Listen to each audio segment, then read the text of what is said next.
Tignan nyo naman mga Mimazor. Ang cute na mga glowing gnomes na to. Oh.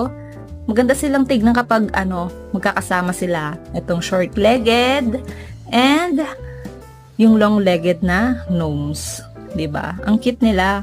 So kung wala pa kayong mga pang Christmas decor sa mga bahay nyo, bumili na kayo ng ganito. Ang cute. Promise. Ayan. Meron silang tatlong kulay, green, red, and gray. And meron short-legged, meron ding long-legged. O, diba? Ang cute nila, oh. So, the battery to mga Mimazor, yung battery niya is yung bilog.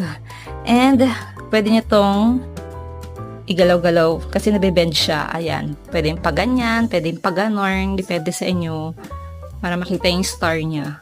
Diba? Ang cute. Ang cute lang nila tignan, no? Kung saan-saan ko nga nilalagay yan, minsan doon, no? Doon. Kung saan-saan lang, kung saan ko